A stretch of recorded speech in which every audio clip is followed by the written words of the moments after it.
Aujourd'hui, on va parler d'un truc qui nous concerne absolument tous, les émotions. Et si je vous disais qu'elles ne sont pas des ennemis à combattre, mais plutôt des messagères? Ouais, des messagères qui ont des infos super importantes pour nous. On a tous connu ça, pas vrai?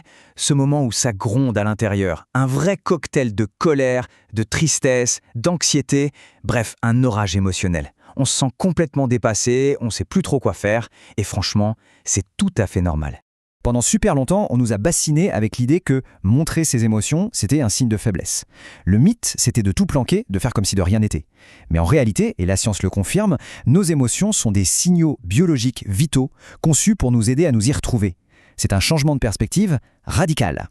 Allez, on entre dans le vif du sujet. On va voir ensemble comment nos émotions fonctionnent, un peu comme une boussole intérieure, faite sur mesure pour nous guider. Ce qui est fascinant, c'est que rien n'arrive par hasard. Une émotion, en fait, c'est le résultat d'une conversation non-stop entre notre cerveau qui analyse ce qui se passe, notre corps qui réagit et nos actions. C'est un système d'alerte super sophistiqué qui nous dit juste « Hey, est-ce que tes besoins sont comblés là, maintenant ?» Et la super bonne nouvelle dans tout ça, c'est que la capacité à comprendre et à gérer tout ce bazar, eh bien, ça s'apprend. C'est ce qu'on appelle les compétences psychosociales émotionnelles. Ce n'est pas un don magique, c'est une compétence, exactement comme apprendre à faire du vélo ou à parler une nouvelle langue. Ça se travaille. Bon, à cette théorie, on passe à la pratique. La toute première étape, c'est de se transformer en détective. L'idée, c'est d'apprendre à observer ce qui se passe en nous et surtout de mettre les mots justes dessus. Ça, c'est ce que les chercheurs appellent l'effet de granularité. Le nom a l'air un peu barbare, mais l'idée est toute simple. Plus le mot qu'on utilise pour décrire ce qu'on ressent est précis, plus notre cerveau comprend facilement le problème, et donc plus il est facile de trouver une solution. Rien que nommer l'émotion, c'est déjà commencer à la gérer.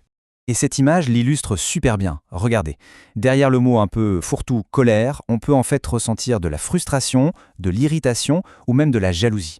Et ça change tout. C'est pareil pour la tristesse qui peut cacher un sentiment d'isolement ou de la déception. C'est beaucoup plus précis. Alors, imaginez une situation, un truc vous énerve. Votre premier réflexe, c'est de penser ça. Pouah, je suis en colère. C'est un bon début, mais on peut aller beaucoup plus loin. En mode détective, on affine notre enquête et on se dit « Ok, en fait je me sens surtout frustré parce que je n'y arrive pas et peut-être aussi un peu jalouse de voir que l'autre y arrive. » Vous voyez la différence? Elle est énorme. D'un coup, le problème est beaucoup plus clair et on sait mieux par quelle boule prendre. Une fois qu'on a le nom précis de l'émotion, on passe à la deuxième étape. Il est temps de décoder le message secret qu'elle nous a apporté. J'adore cette métaphore. Imaginez que l'émotion, c'est une enveloppe. Les larmes, le cœur qui s'emballe, les poings qui se serrent, tout ça, c'est juste l'enveloppe, le signal qui clignote en disant « Attention, courrier important ». Le vrai trésor, il est à l'intérieur, c'est la lettre, qui nous parle d'un besoin qui n'est pas satisfait. Ignorer son émotion, c'est un peu comme jeter cette lettre super importante à la poubelle sans même l'avoir lue. Dommage, non? Et ce tableau, c'est un peu notre décodeur universel. Si l'enveloppe s'appelle « colère », la lettre à l'intérieur nous parle souvent d'un besoin de justice ou de respect. Par exemple, si une sanction est injuste, on sent la colère monter parce que notre besoin de justice est bafoué. Si on ressent de la peur avant un exposé, la lettre nous dit simplement qu'on a besoin de se sentir en sécurité, peut-être mieux préparé. C'est un outil hyper puissant. Ok, on a observé, on a décodé, et maintenant, il faut agir. C'est l'étape 3, on va se construire une boîte à outils perso pour répondre intelligemment à nos émotions. Le point le plus important ici, c'est que gérer ses émotions, ça ne veut pas dire les supprimer.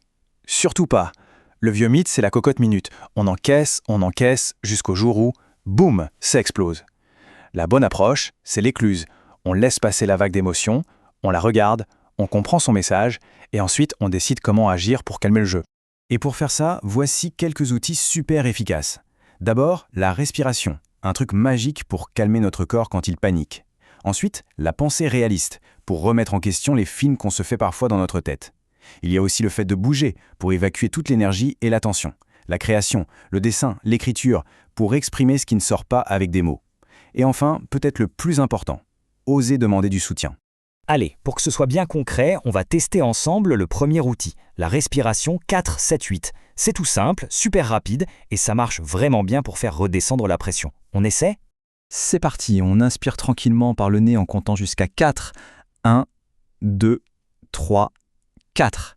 Maintenant, on bloque la respiration. On compte jusqu'à 7. 1, 2, 3, 4, 5, 6, 7.